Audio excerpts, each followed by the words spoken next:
I never used to think twice before booking a late-night Uber.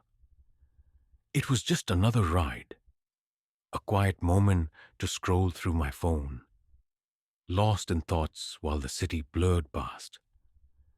But that was before I heard the stories, before I experienced my own nightmare. Have you ever gotten into a car and immediately felt something was off? The air feels heavier, the silence stretches too long, and even though nothing has happened yet, a deep, primal instinct whispers, "You're not safe." I thought these feelings were just paranoia until I started digging.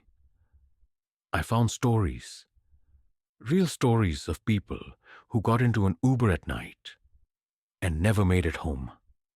There was the college student who dozed off in the back seat, only to wake up miles outside the city, the driver's eyes watching her in the mirror. The businessman who ordered a ride to his hotel but never checked in. His phone found ringing on the roadside, the car nowhere in sight. The young woman who messaged her friend, "I think my Uber driver is following another car. Something's wrong," only for that to be her last message ever sent. And then there are the stories we never hear, the ones that don't make it to Reddit threads or news headlines, the ones that vanish along with the passengers. Maybe you felt it too. An unexplainable chill as you step into the back seat, the hum of the tires on the road sounding too distant, the city lights fading behind you. Maybe you've checked the app, watching the GPS route, heart pounding when you notice a turn that wasn't supposed to happen. Tonight, I'll tell you about some of the most terrifying Uber rides ever recorded. But be warned, once you hear these stories, you'll never look at a late-night ride the same way again. I've been an Uber driver for about 3 years now, and I've seen my fair share of strange passengers. Drunk college kids, silent businessmen, couples fighting in the back seat. You name it.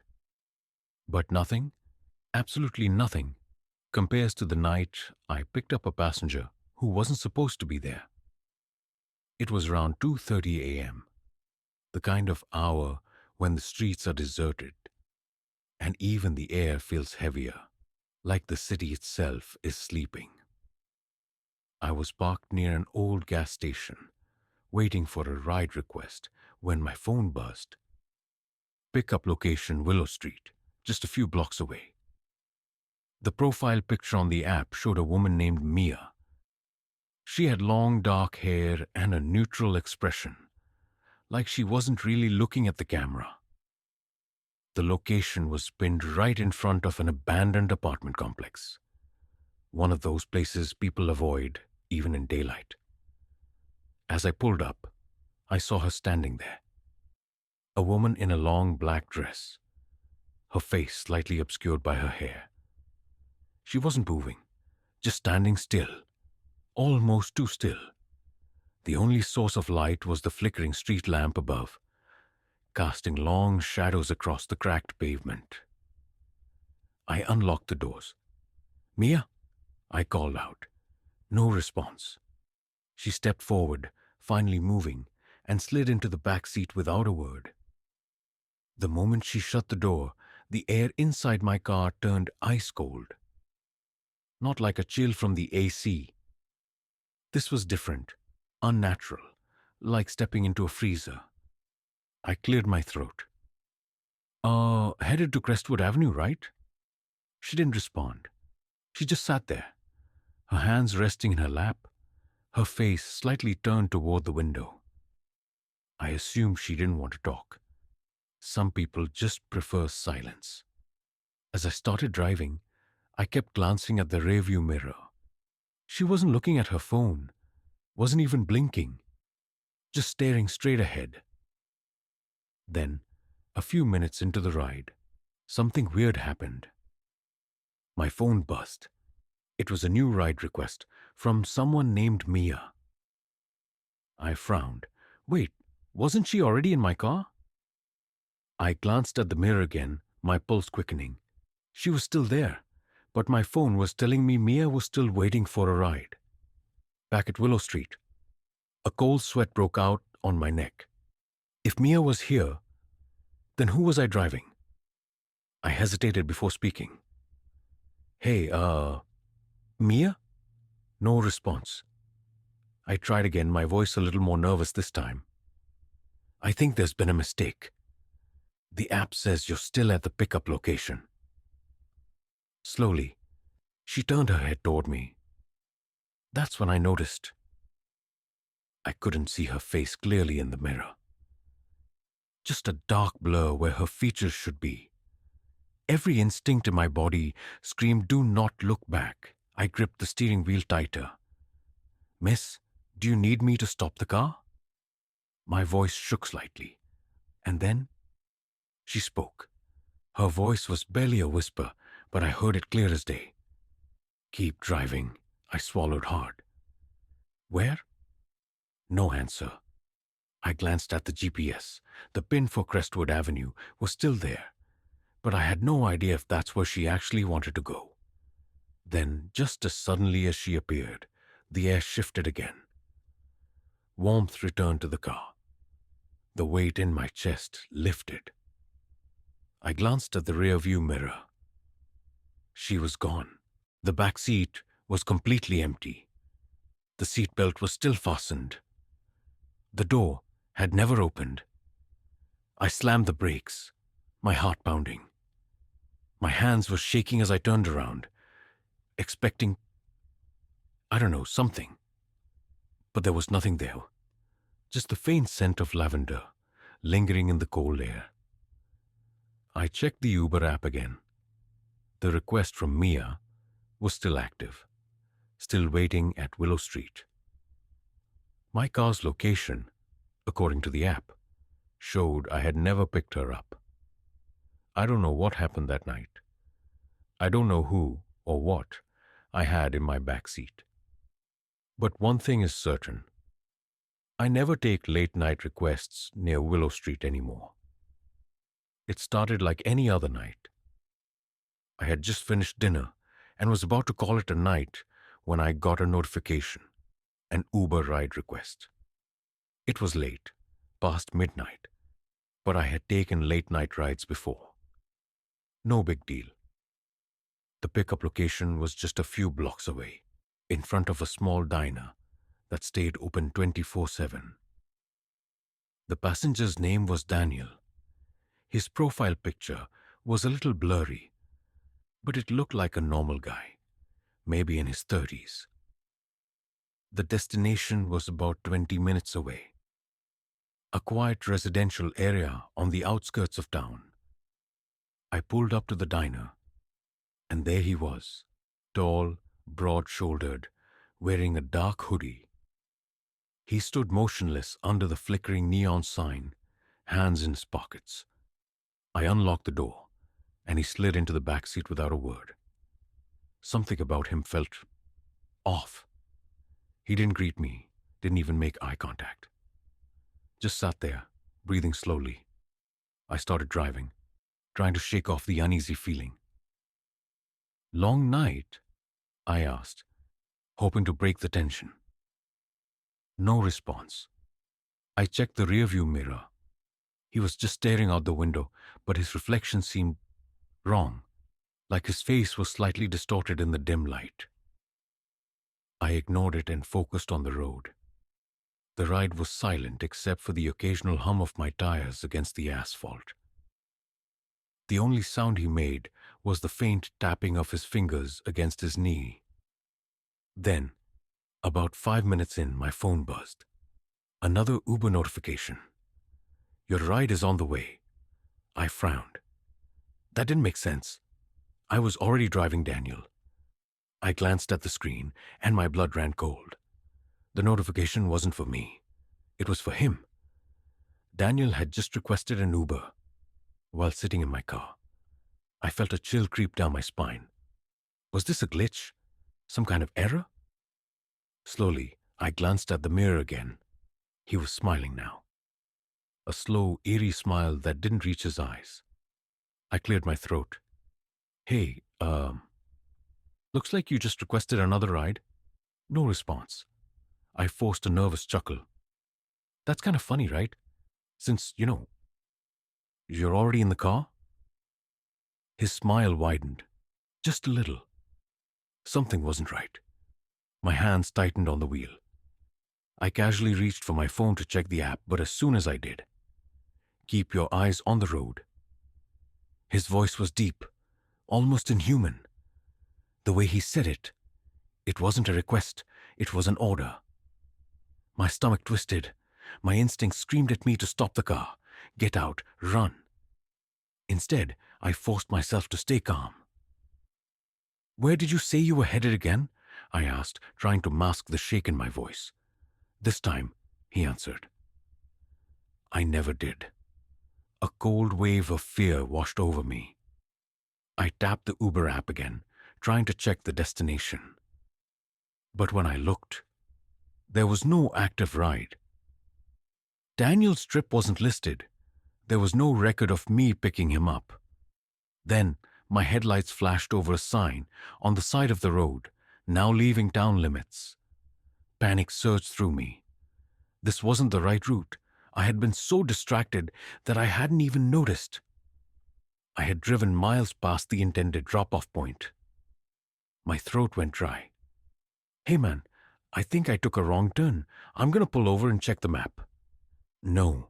His voice was sharp, cold. Just keep driving. I swallowed hard. My pulse was pounding in my ears. I needed to do something fast. Then an idea hit me. I tapped my phone's emergency assist button. It was a feature in the Uber app that allowed drivers to silently notify emergency services if they felt unsafe. The moment I pressed it, Daniel moved. His hand shot forward and grabbed my shoulder. Don't! I flinched, nearly swerving off the road.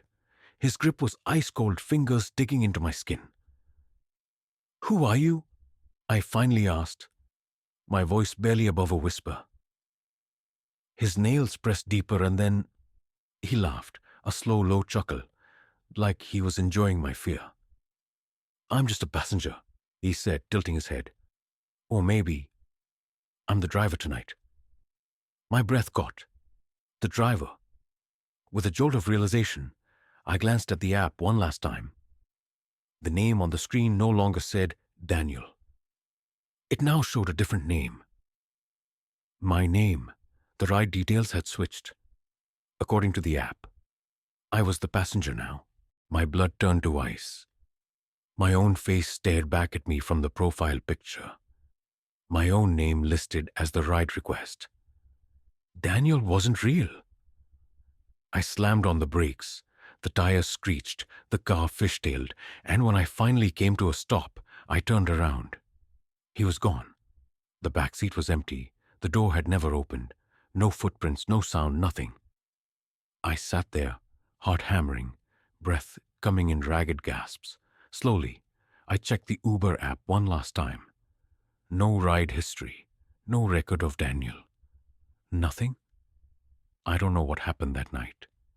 I don't know who or what got into my car. But one thing is certain. Since that night, I've never driven past midnight again. I used to think the worst part of late-night Uber driving was the drunk passengers, the ones who stumbled into my car, slurring their words, reeking of alcohol. But that was before I picked up the man who disappeared. It was a quiet Tuesday night. I was about to call it quits when I got one last request.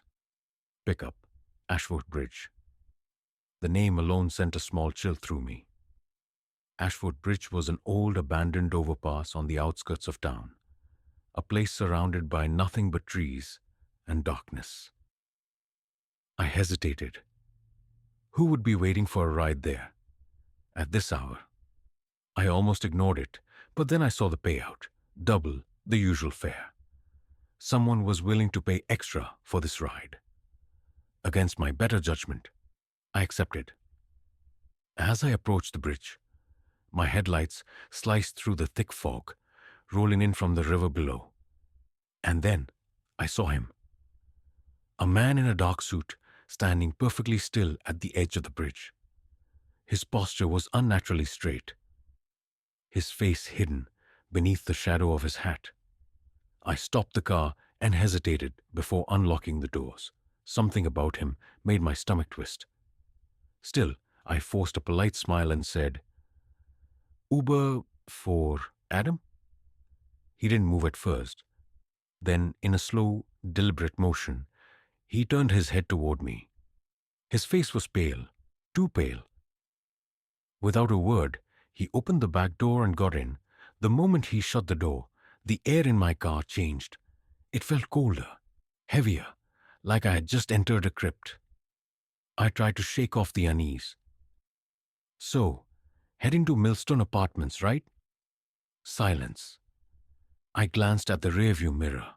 He was sitting perfectly still, hands clasped together. He didn't even acknowledge my question. I cleared my throat. "All right then.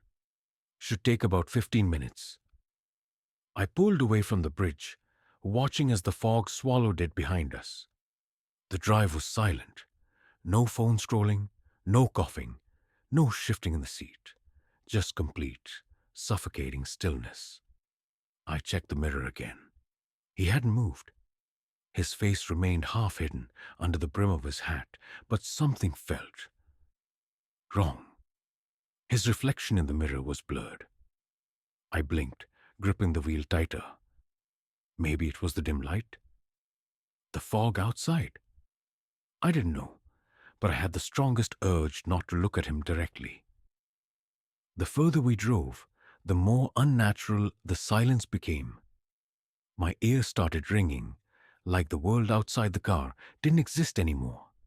Then, something even stranger happened. The GPS started glitching. The blue route line flickered, shifting between locations. The estimated arrival time jumped from 10 minutes to 30, then down to 5, then back up to 20. The destination itself kept changing. Millstone Apartments, then another place, then another. I felt my stomach knot. Where was I taking him? I stole another glance at the mirror. His head was now slightly turned toward me, but I never saw him move. A wave of dread washed over me.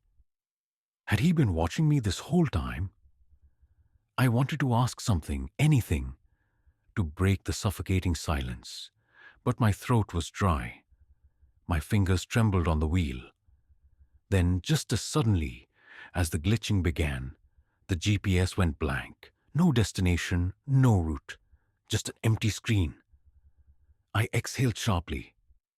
"Hey man, I think there's an issue with the GPS. Do you know the way to—" I stopped mid-sentence, because he was gone. The back seat was empty. The seatbelt was still fastened. The door had never opened, and yet he was no longer there. I slammed the brakes. My heart was hammering, my breath coming in sharp gasps. I turned around expecting, I don't even know what.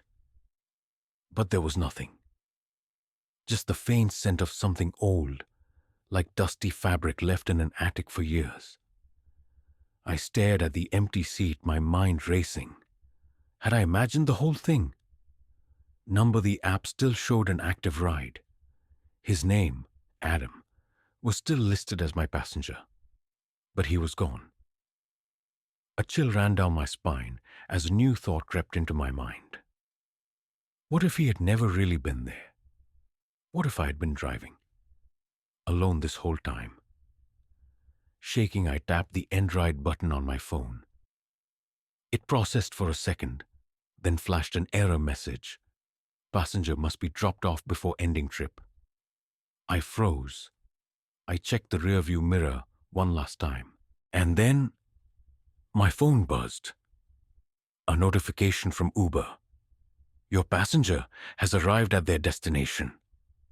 But the location wasn't Millstone Apartments. It was back at Ashford Bridge, right where I picked him up. My entire body went cold. I gripped the steering wheel, my knuckles white. I don't know who or what I picked up that night, but I do know one thing. I will never pick up another passenger from Ashford Bridge again. I sat there in my car, frozen, staring at the notification on my phone. Your passenger has arrived at their destination. But I was nowhere near Ashford Bridge. I was still parked in the middle of an empty road miles away. I turned, heart hammering, and looked at the back seat again. Empty. The seat belt was still buckled. The door had never opened. The air still felt cold, heavy, like something was watching me. I had to get out of there. I threw the car into drive and sped toward the nearest gas station, desperate to be somewhere, anywhere, with people, lights, noise, something that felt real. The whole way, I kept checking the mirror. I half expected to see him again, sitting there, grinning, but no, just an empty seat. I finally reached the gas station, pulling into the lot so fast my tires screeched. The fluorescent lights overhead flickered as I stepped out, my legs weak beneath me. I leaned against the car, trying to catch my breath, my pulse still racing. What the hell just happened? And then, my phone buzzed again. Another Uber notification. Thanks for the ride. See you soon.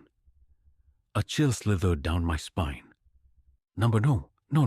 I never got thank you messages from passengers. I checked the app, hands shaking. Adam's profile was gone. Vanished. No ride history, no transaction, nothing. Like he had never existed. I locked my phone and looked around the parking lot. The night felt too quiet. The air felt too still. That's when I noticed something in my back seat. I knew it had been empty. I had checked a dozen times. But now, lying there, on the seat, was a small, black hat. The same one he had been wearing. I slammed the door shut, jumped into my car, and peeled out of the lot like a bat out of hell. I didn't stop until I was home, safe inside my apartment, every light on. I didn't drive for a few days after that. I couldn't. The thought of picking up another passenger, of glancing at my mirror and seeing him sitting there again, made my skin crawl. But eventually, I convinced myself it was just a bad night. A weird glitch, my mind playing tricks on me. And then, 1 week later, at exactly 12:03 a.m., I got another ride request. Pickup location: Ashford Bridge. I stared at my phone, my blood running cold. I swiped left. Decline. Then another request came in. Same place. Ashford Bridge. Decline. And another. And another. Every single request. The same name. Adam. That was the last time I ever drove for Uber. And to this day, I still wonder what would have happened if I had accepted.